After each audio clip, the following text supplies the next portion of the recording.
Hey, everybody, and welcome back to Open Sports Page. I'm Sid Rosenberg. And I'm Amber Wilson. All right, plenty to get to today, as always, Amber. By the way, you look stunning today. Oh, well, thank you. One grandmother's beef with David Stern and the latest antics from an Olympic hero. But as always, we start with the front page. The defending champion Celtics set the league on fire through the first third of the season, becoming the first team ever to start 27-2. Now it appears the champs are enduring a holiday hangover. They've dropped 5 of 7 since falling to the Lakers on Christmas Day last night. They lost to the Bobcats. Before that, the Knicks. Ooh.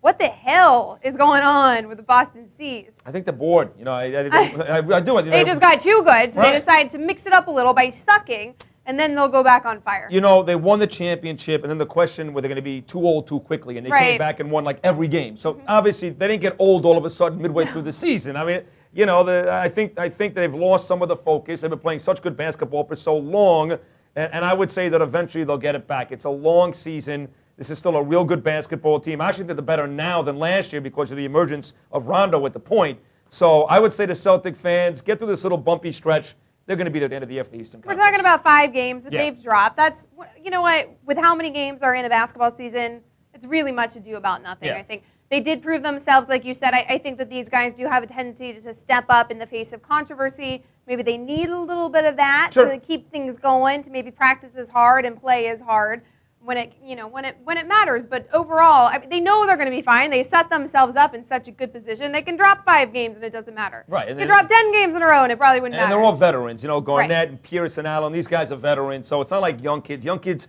they need to stay more focused. They got to keep that motivation up. Right. These guys know now. Now they know what it takes to win a championship. I think Boston's going to be fine. Of course, they're going to refocus. At the beginning of the season, they were focused because everyone said that they were too old. They couldn't do it again.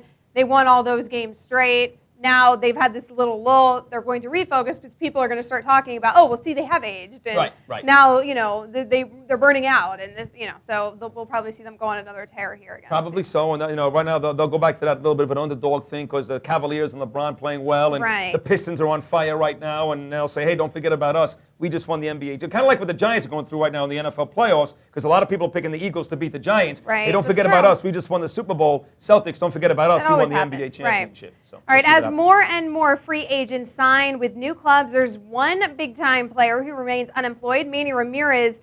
There were reports that the Giants were interested, but now it seems those reports may have been out there just to drive up Manny's price tag. Scott Boras, remember, was fired by Alex Rodriguez last year for mishandling his free agency. Is he doing the same thing here with Manny, trying to get teams, like fake offers and trying to get teams to inflate his price tag? I don't know. I could tell you that I spoke to Steve Phillips, ESPN, on my radio show today, and he said that Manny Ramirez literally calls Scott Boras every hour on the hour to find out what's going on with his contract talks. I don't know if it's Boras who's doing this or if it's Manny who's telling Boras to do this. You know, it became clear with A-Rod that Boras was doing stuff on his own because he fired him. I don't know who's calling the shots. But Boras ended up still Boras. creating that contract in the end, Of course right? He did. Of course he did. didn't really fire Boras. No, he didn't. He still ended up getting his cut. He still negotiated. He still did the legal jargon of the contract. Correct. A-Rod just stepped in and essentially negotiated it himself. And also made himself look better in the press. Oh, you know what? Right. You know, Scott's over at the side. Which Scott doesn't give a crap what he looks like. Scott took the fall These for his agents 10%. don't care because they're still going to get their 10%. Exactly. And that's really all they care about. I mean, these guys didn't sign up to be the front runner, to be the headliner in the press. Right. Maybe especially Boras. Boras is a guy I was going to say maybe with the exception of Yeah. Drew Rosenhaus, but Scott Boras, is a very behind-the-scenes kind of guy. But we know he's an incredible agent because he does have all the biggest MLB names you can think of 70 every year. Yeah. He's unbelievable. He's got 70. He is a Drew Rosenhaus of the MLB. So. Oh, even bigger. I'd say even bigger. But now the question becomes here: what has Manny done now? Because look, in the end, I think he goes back to the Dodgers. That's what Steve and I talked about today. Because there are really no other offers out there. The Mets are not offering him money. The Giants not offering him money. In the end, he's going to have to go back to the Dodgers, but now he's lost his leverage. See, he thought he had leverage because he played well in the second half with Los Angeles, but you can't take a chance with Manny, who gets bored overnight, to sign him to a 4 to 5 year deal. It's not the money. It's this guy gets bored in 6 months. Then what? Then you're stuck with an unhappy Manny Ramirez. You don't want that. That's what you don't want. So I think he ends up back with the Dodgers. Yeah, I wholeheartedly agree. I think it's dried up. I think the market's dried up. And you know what? Honestly, even if Scott Boras was making fake offers and driving up, like that's what agents are supposed to do. And it didn't work though. That's what really sucks. No, it did. You're right. It didn't work. But generally, I mean, that is what all agents do. I mean, I agree. You and I are in the biz. We know how that works. They Right. do always pretend like the client's getting offered more money elsewhere, and that's how it all works. All right. Still more to come here on the OSP, including a 7-footer having his grandma fight his battles, and a defensive tackle goes from the dance floor to the pool. Back page coming up next. Think you can complete the drive? Play today and get an automatic entry to win daily prizes, 2 tickets to the big game, and a brand new car. Start your drive today at opensports.com.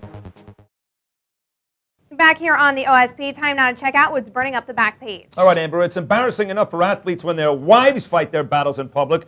Imagine what they feel like when grandma steps in. I like it. You like that, don't you? I mean Larry Johnson, grandma. That's what happened to the Blazers' Joel Prisbilla after he was fined $7,500 for his role in an on-court incident with the Hornets' Tyson Chandler. Prisbilla's grandmother has decided to write a series of letters to Commissioner David Stern complaining about the fine and plans to do so until she gets an answer from David Stern. Yeah, she's going to keep heckling David Stern.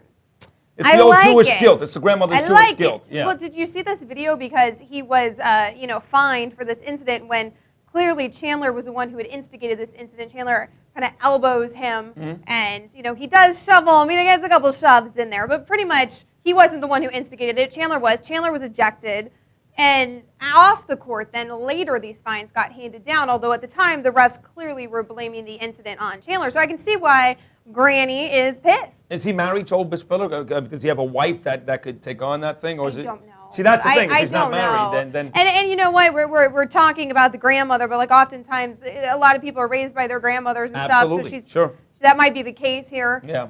Maybe that's why she's so much more involved than the mother, or maybe she's just a fiery basketball Yeah, I mean, fan. it wouldn't bother me. I mean, truth be told, I can't get a letter from my grandmother because they're both dead, and I miss them both dearly. But in the end, I mean, I'm okay with that.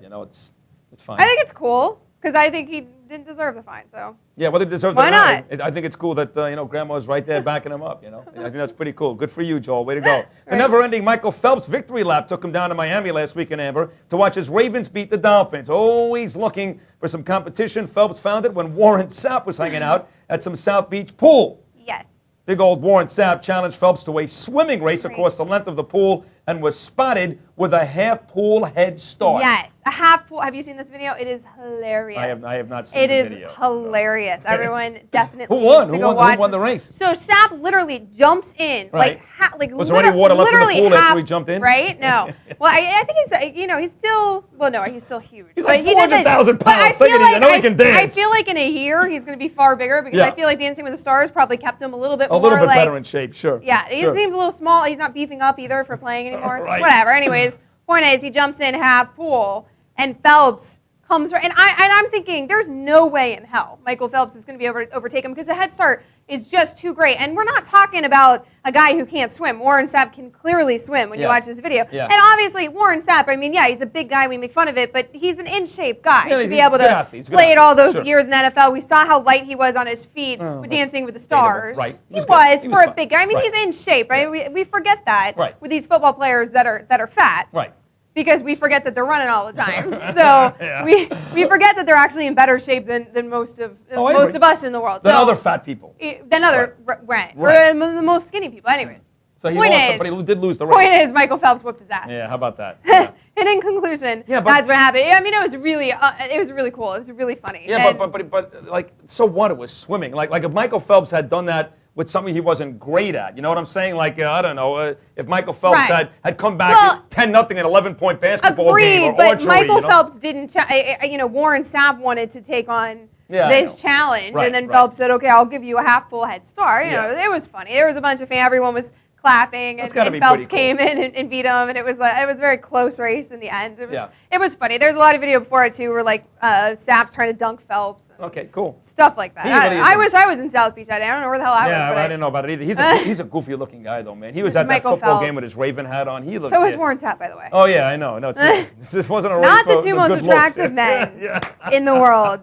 Yeah. All right, that's going to do it for us here on Open Sports Page. Make sure you tune in every day for the latest in sports news and opinions. right, Michael so- Phelps is all bearded now. Yeah, he looks He's got weird. tons of facial hair now. Yeah, it's bad enough when he shaves. Now it's really bad. For Amber Wilson, I'm Sid Rosenberg. Folks, don't forget to check out the Sid Rosenberg radio show online daily, 6 to 10 a.m. Eastern Time. Big show tomorrow, by the way. Jim Nance, CBS Sports, Adam Schefter, Dan Patrick, and Mark Malone will all stop by. Check it out at either sidrosenberg.com or 790theticket.com. And, of course, keep it right here at opensports.com, where the future of sports on the web is open. We're going to go swim after this. I'm going to challenge you. I'll win.